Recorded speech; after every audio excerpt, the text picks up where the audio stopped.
Hey Cardinals, and welcome back to another message for our May Mental Health Awareness Month.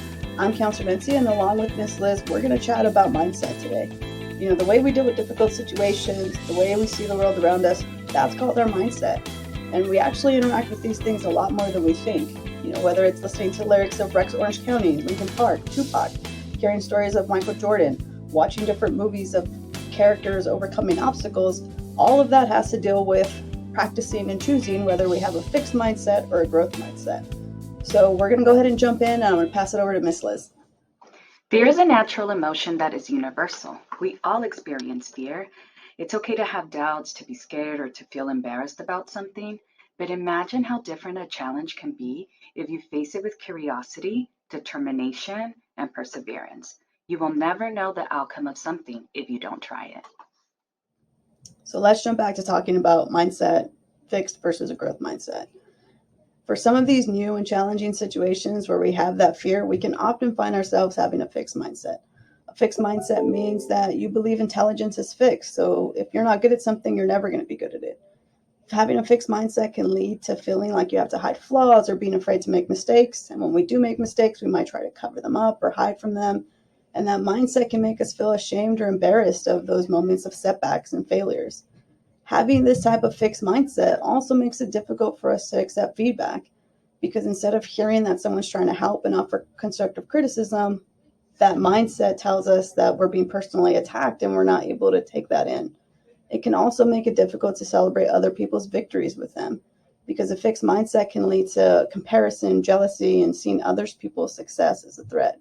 Not only is a fixed mindset not helpful in moving through life, both in and out of school, but we know that you're capable of having a growth mindset because we've seen you use it time and time again.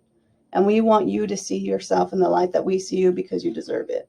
Fixed mindsets can lead to negative thinking about yourself. For example, maybe you set a goal of having A's and B's at the end of the semester and you didn't reach that. That fixed mindset will tell you it's because you're not enough.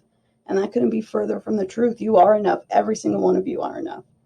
In fact, we've seen you already succeed at having a growth mindset just by coming back this year and handling all the challenges that have been thrown at you this year. You've made it this far and you've overcome your own challenges in and out of the classroom. So now I'm going to pass it back to Ms. Liz to talk a little bit more about growth mindset. And when she talks about that, I hope that you can start to see those times that you used your growth mindset, times that you learned a new language, times that you learned to read, moved on from a breakup, started in a new school, maybe you moved to a new place. Think about all those times that you've already used and practiced that mindset. You can also choose to have a growth mindset. A growth mindset allows you to believe that with effort and practice, you can achieve any goal. You look at challenges and failures as a normal part of life in which you can learn and grow from instead of seeing them as a sign to give up. You also believe that mistakes can actually make you stronger. Having a growth mindset is to understand that perfection is not attainable. Perfection doesn't exist. Nothing and no one is perfect. When you strive for perfection, it actually increases your anxiety, frustration, and exhaustion. Along with a growth mindset is something called the power of yet. What this phrase means is a realization that some things are worth waiting for, and those things take work. An example of this is saying, I'm having a hard time in guitar class. I don't know how to play yet. I know things aren't always easy, but don't give up. So before we leave you all today, we want to talk about one really practical way that you can start practicing your growth mindset right here at school, in the classrooms you're in right now. Having that fixed mindset can often lead us, like we talked about earlier, to shy away from asking for help. So if there's a class, project, a test that we're really struggling to prepare for, to complete, that fixed mindset, instead of us asking for help, will have us shut down and tell ourselves that we're never going to get it. It's just not going to happen. We're not going to do well in this class. We're going to fail. We're going to fail the test, whatever that is. And so we want to challenge you all today to take a look at what your toughest class is. What's the toughest thing that you've got coming up for yourself? And ask for help, not just because you might need it, but mostly because you deserve it. Ask your mentors, ask your teachers, come talk to a counselor. We're more than happy to be here to help you out with whatever that is. That's all we have for you all today. Thank you for coming back for another message.